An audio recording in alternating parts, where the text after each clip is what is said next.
V-Guard presents कौन जीत रहा है, को पावर्ड बाय सेंसोडाइन एंड विमल। बोलो जुबां केसरी। टीवी9 के एग्जिट पोल में मेरे साथ बात करने के लिए मुरादाबाद मंडल के वरिष्ठ पत्रकार हैं। सीधा उनसे जानेंगे टीवी9 के एग्जिट पोल में संभल की सीट किसको जीती हुई मान रहे हैं। जी, संभल लोकसभा में चुनाव शांतिपूर्ण तरीके से संपन्न हुआ है। टीवी9 के एग्जिट पोल में क्या मानते हैं प्रत्याशी की जीत हो रही है? देखिए, अगर देखा जाए तो गठबंधन के प्रत्याशी ज़ियाउर रहमान बर्क वहाँ से साफ तौर पर जीते हुए दिख रहे हैं। वजह यह है कि पहले ये माना जा रहा था कि त्रिकोणीय मुकाबला हो सकता है, लेकिन पोलिंग के दिन जैसा देखा गया है कि बहुजन समाज पार्टी के जो प्रत्याशी थे सौलत अली, उनका इतना पब्लिक की ओर या पब्लिक का उनके इतना रुझान नहीं था। मुकाबला दो तरफा है, भाजपा से परमेश्वर लाल सैनी और इंडिया गठबंधन के ज़ियाउर रहमान बर्क।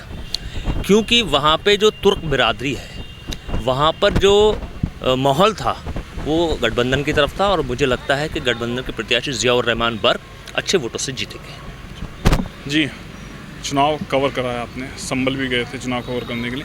क्या स्थिति देखने को मिली है? एग्जिट पोल में क्या मानते हैं कौन से प्रत्याशी की जीत हो रही है? देखिए, वहाँ से भाजपा ने तो परमेश्वर लाल सैनी को मैदान में उतारा है और इंडिया गठबंधन के प्रत्याशी जो हैं वो बर्क ज़ियाउर रहमान है और शौलत अली जो है बसपा से हैं। चूँकि ये जो सीट संभल लोकसभा सीट है वो मुरादाबाद मंडल की है, ये ज़िला मुरादाबाद मंडल में आता है लोकसभा जो है।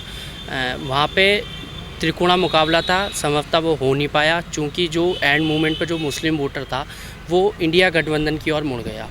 तो जाहिर तौर पर साफ तौर पर यही दिख रहा है कि इंडिया गठबंधन का प्रत्याशी वहाँ से जीतता नज़र आ रहा है। जी, चुनाव कवर करा है टीवी9 के एग्जिट पोल में, क्या मानते हैं कौन सा प्रत्याशी जीत रहा है आपके साथ? जी सर, वैसे तो त्रिकोणीय मुकाबला था, लेकिन अब जो है सिर्फ बीजेपी और सापा में ही गठ है। और मैं आपको नई बात बता दूं कि परमेश्वर लाल सैनी जो हैं वो बीएसपी के पहले एमएलसी रह चुके हैं और उनकी जड़ें जो हैं बीएसपी से जुड़ी भी हैं। तो जो ये सौलत अली जो इनका वोट इधर उधर हुआ तो उनका ज़्यादा वोट परमेश्वर लाल सैनी की तरफ चला गया, तो प्लस पॉइंट ये हो गया है। लेकिन हमें उम्मीद तो ये परमेश्वर लाल सैनी जीतेंगे क्योंकि उनके पास जो मुस्लिम वोट भी है और जाटा वोट भी उनके साथ चला गया है। ये भी आपको बता रहा हूँ क्योंकि वो बीएसपी में रह चुके हैं पहले भी। मेरी तो यही है कि बीजेपी जीतेगी। शाहरुख, चुनाव कवर करा है टीवी9 के एग्जिट पोल में, क्या मानते हैं किसकी जीत हुई? देखिए, संभल लोकसभा की बात करें तो वहाँ पर जिस तरीके से बीजेपी ने जो उतारा था परमेश्वर लाल सैनी को अपना उम्मीदवार बनाया था, जबकि दूसरी ओर इंडिया गठबंधन से थे वहाँ पर ज़ियाउर रहमान बर्क और बीएसपी से तुम्हारे सौलत अली थे। अब बात करें कि किस तरीके से कौन जीतता हुआ नज़र आ रहा है, तो मुझे लगता है साफ तौर पर वहाँ पर जो ज़ियाउर रहमान बर्क है इंडिया गठबंधन के जो प्रत्याशी हैं वो कम से कम मुझे लगता है 10-15 हज़ार वोटों से जीत दर्ज कराएंगे। संभल भी चुनाव कवर करा है, क्या लगता है कौन सा प्रत्याशी वहाँ से जीत रहा है? देखिए, लगातार संभल में जैसे बात करी जाए तो शफीकुर रहमान साहब बर्क का अच्छा खासा वहाँ पर वोट बैंक रहा था। पर हाँ, ये बात है उनके निधन के बाद कहीं ना कहीं जो पहले वोटर्स थे वो कहीं ना कहीं टूटे भी हैं। और बीजेपी से अब परमेश्वर लाल सैनी है, उन्होंने भी बहुत अच्छी तरीके से मतलब चुनाव लड़ा है, पहले भी वो रह चुके हैं मैदान में। और जैसे जाटा बोर्ड है, जैसे साथी रिपोर्टर ने बताया, वो कहीं ना कहीं उनके साथ, और मुस्लिम वोटर भी उनके साथ है। फिर भी दोनों तरफ से अच्छा खासा मुकाबला रहा है। चुनाव बहुत अच्छी तरीके से संभल वासियों ने दोनों तरफ ही लड़ाया और जीतने की बात ज़्यादा आंकड़े हैं तो ज़ियाउर रहमान, क्योंकि शफीकुर रहमान बर्क के परिवार से हैं, तो कहीं ना कहीं उम्मीद ये है कि शायद ज़ियाउर रहमान अपनी सीट निकाल पाएँ। मैं एक बात और कहना चाहता हूँ। जी, क्या उधर की जो विधानसभा है उसके जो पूर्व विधायक हैं अब वो समाजवादी पार्टी में दोबारा आ गए हैं। अब क्योंकि उन्हें भी उम्मीद ये होगी कि अगर ज़ियाउर रहमान बर्क सांसद बनते हैं तो वो सीट खाली होगी। तो मुझे लगता है कि हाजी रिजवान साहब जो है, जो पूर्व विधायक, उन्होंने भी पूरी ताकत लगाई है और पूरी मेहनत की है उनको चुनाव जितवाने में।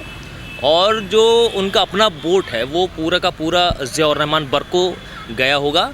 और मुझे लगता है कि अब क्योंकि शेष 2 ही दिन या बाकी हैं, उसके बाद स्थिति साफ़ हो जाएगी। लेकिन हाँ, ये उम्मीद पूरी है कि ज़ियाउर रहमान बर्क जो है वहाँ से काफ़ी अच्छे मार्जिन से जीत रहे हैं।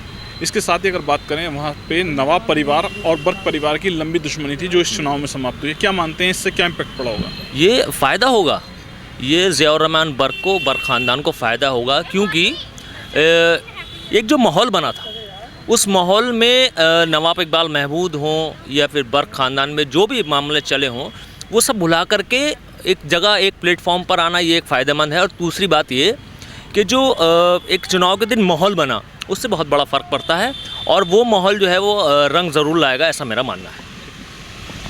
मुरादाबाद मंडल के वरिष्ठ पत्रकारों से बात की गई है जिन्होंने TV9 के एग्जिट पोल पर बताया है कि इस बार संभल में इंडिया गठबंधन के प्रत्याशी की जीत हो सकती है। शारिक सिद्दीकी, TV9 संभल।